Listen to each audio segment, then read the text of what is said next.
J'espère. Oui, oui.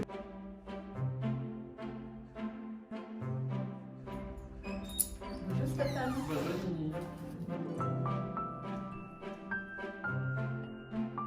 Ça veut dire en latin selon la valeur. Voilà, c'est la valeur. Donc aujourd'hui, on va parler de valeur de ton appartement.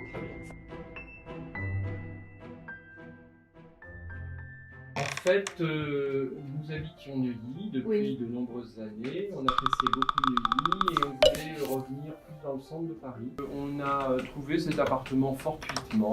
On ne cherchait pas d'ailleurs spécifiquement dans ce quartier. En revanche, on a été assez séduit par cet appartement qui nous a beaucoup plu, à la fois par son décor, par son organisation et par le fait que c'est un appartement assez grand, parce qu'il fait 200 mètres carrés, mais qui n'a que 2 chambres. Et nous, c'est ce qui nous convenait, puisqu'on n'avait pas besoin d'avoir de chambre. D'accord. Si c'est pas discret, vous avez acheté un bon prix selon la valeur ou comment vous définissez? Je pense qu'on a acheté cher. C'est vrai. C'est pourquoi? On a acheté cher, mais c'est toujours pareil, lorsque quelque chose plaît, et qui plus est, quand on est un professionnel de l'immobilier, on a tendance à moins négocier que d'autres. Ça c'est la, comment on appelle ça? C'est la maladie de métier. Oui, coup de cœur, c'est la maladie de métier. On pense souvent que nous, professionnels immobiliers, qu'on sait mieux négocier, finalement, en fait, voilà, on l'achète comme tout le monde et on achète par coup de cœur. On achète comme tout le monde et on achète un peu sur le coup de cœur. Du coup, vous pensez qu'aujourd'hui, l'appartement a pris de valeur. Comment tu vois le marché? L'appartement va encore prendre de valeur? J'espère. Oui, oui. Non, en fait, je pense que le marché parisien est un marché qui a pris de la valeur ces dernières années, mais qui est malgré tout en dessous des prix qu'on peut voir dans d'autres capitales mondiales. Oui. Que la France est quand même un pays, et notamment Paris est une ville extrêmement agréable. Donc il y a beaucoup d'étrangers qui souhaitent acquérir des appartements à Paris. Trouver des appartements dans des bons quartiers à Paris, c'est relativement rare. Oui. Et trouver surtout des appartements entièrement rénovés, c'est extrêmement difficile. Oui. Oh, c'est extrêmement cher parce que j'ai des appartements qui sont rénovés exprès pour les étrangers par l'architecte de renom. Et là, effectivement, le prix de vente est largement supérieur du prix de... Et qu'est-ce que tu en penses de ça, justement, entre ces gens qui font que ça? Parce qu'aujourd'hui, il y a quand même quelques-uns sur le marché, et en particulier comme toi. Je pense que les gens qui le font comme un business sont obligés inévitablement de faire ça avec un goût finalement assez internationalisé, si je puis dire. Et pas avec le goût de la personne qui va y habiter. C'est standardisé au final, dans le goût. Et ça, je trouve ça un peu dommage. Parce que je pense que chaque pays, chaque personne de pays a des goûts particuliers. Je pense que c'est bien de se rapprocher en fonction de la clientèle. Est-ce que tu pourrais nous parler aussi, qu'est-ce que ça t'inspire comme style de décoration? Parce qu'aujourd'hui, tous ces plats chinois, on adore le style français. Donc, est-ce que toi, tu pourrais nous expliquer un peu la choix? Bien sûr, moi je suis très attaché à l'histoire des choses. Oui. Ça veut dire que dans cet appartement, il y a du mobilier que j'ai depuis 25 ou 30 ans. D'accord. Qui sont des meubles de famille, que j'aime beaucoup. Oui. Et puis, il y a en même temps des choix décoratifs qui sont les miens, qui sont de mélanger des meubles anciens du XVIIIe siècle avec des meubles modernes, avec des meubles des années 50, avec des choses assez différentes. Donc je pense que c'est a priori mon goût, mais je pense que ça correspond aussi beaucoup à cet esprit français que beaucoup de gens dans le monde nous envient, parce que c'est vrai qu'il y a eu un art de vivre en France qui a fait qu'on a mélangé les choses, qu'on avait une vision un peu différente. Oui. Et peut-être moins internationalisée, comme on disait tout à l'heure. Oui, tout à fait, un peu standard. C'est dommage, parce qu'aujourd'hui, on est dans la journée, Stéphane travaille, il a une gentillesse de nous recevoir en journée, mais la soir, je suis déjà venue plusieurs fois dîner chez eux, et je peux vous dire, l'art de recevoir, c'est comment ça on dit chez Stéphane, alors c'est à la perfection. Tout est parfait, mais voilà, en journée, on ne peut pas la voir. Ça sera pour la prochaine fois. Pour la prochaine fois, on vous invitera. Oui, merci. Et ça, c'est de quelle époque? Louis XVI. D'accord. Louis XVI. Ouais. On a beaucoup de choses de l'époque Louis XVI. Moi, j'aime beaucoup, parce que j'aime cette époque.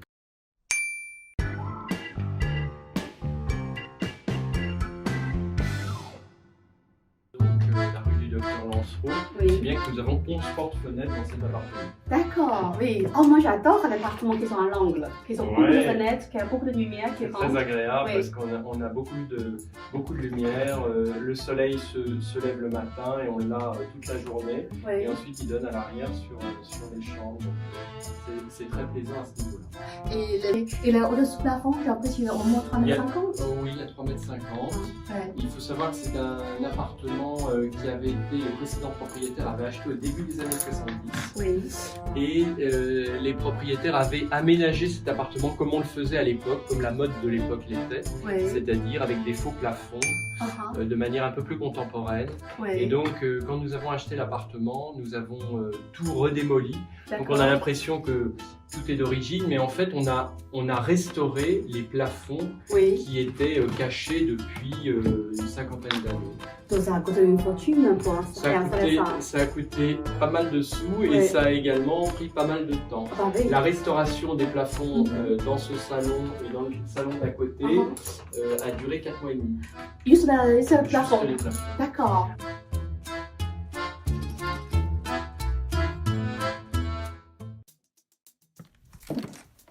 Donc là, on est rentré dans la fameuse salle à manger que j'adore. Alors, c'est une salle à manger avec quelque chose d'assez classique, mais je trouve assez original, qui est un papier peint de Zuber. Zuber est une très vieille maison qui fabriquait des papiers sur cadre, ce qu'on appelle sur cadre, c'est-à-dire que c'est pas imprimé à la machine, mais c'est imprimé à la main. Et c'est une scène qui représente les monuments de Paris. Ah d'accord. Et je trouvais que c'était intéressant dans un appartement parisien d'avoir tous ces monuments parisiens qui sont les uns à côté des autres, qui ne se suivent pas en termes géographiques. Non, pas du tout. mais qui néanmoins font un rappel, je trouve sympathique de ce que l'on peut voir comme monument à Paris. Et ce que je trouve assez rigolo, c'est que le papier peint a été réalisé aux alentours de 1850-1860. On voit qu'à l'époque, des gens pouvaient se baigner, il y avait des animaux, il y avait des balades à cheval, etc. C'est tout à fait original et rigolo de voir comment les choses sont. On a des chaises anciennes qui datent de l'époque de Louis XV et on a mis ça autour d'une table tout à fait contemporaine, mais qui allait bien parce que c'était tout à fait la couleur. La couleur et la lustre. Et c'est un lustre qui vient de Venise, c'est un lustre de Murano. Ah, c'est Murano, d'accord. Oui. Et c'est un lustre d'esprit du 18e qui a été réalisé dans les années 50. Et ces couleurs sont bien. C'est une toile d'un peintre qui s'appelle Gilles Soulier, que j'ai depuis peut-être 25 ans et que j'aime bien. Et donc on voulait faire cette chambre dans des tons assez sombres, assez doux. Et donc on se disait que c'était le bon emplacement pour le mettre. Mais c'est un jour, quand tu es prêt à se séparer de ces petits bijoux. Et aussi, si on aussi cliente qui te dit, bon, moi j'aime bien l'appartement, j'aime bien la prendre. Mais je veux tout. Voilà.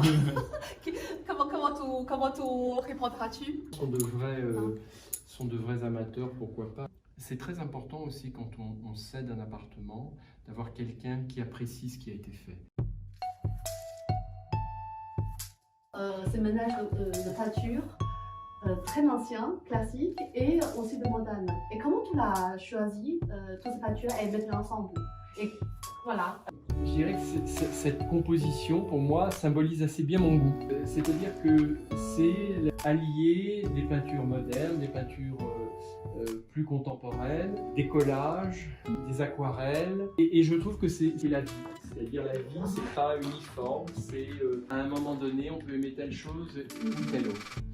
On a beaucoup réfléchi pour le réaliser parce que je ne voulais pas mettre pêle-mêle comme ça des tableaux sur les murs, je voulais quelque chose d'un peu différent. Et donc on a beaucoup réfléchi sur les tailles, les couleurs, les dates de création de chacune de ces œuvres et nous avons fait cette composition qui est finalement extrêmement géométrique mais qui, je trouve, met en valeur chacune des œuvres. Mais c'est cette composition, je trouve que c'est ça qui fait la réussite de cet ensemble. Donc on l'a mis de chaque côté de la cheminée, une cheminée que vous remarquez, c'est une cheminée qui est ouverte en son centre. Et c'est d'origine, puisqu'en fait les conduits qui sont sur les côtés. Le fait d'avoir à la fois ces deux parties de chaque côté de la cheminée avec cette composition et de l'autre côté d'avoir la vue vers le petit salon, et je trouve quelque chose d'assez intéressant. Donc voilà, on a fait ça de cette manière et on a mis devant quelques objets de famille, en l'occurrence une pendule ancienne, des petits bougeoirs, des choses comme ça qui permettent d'organiser l'ensemble.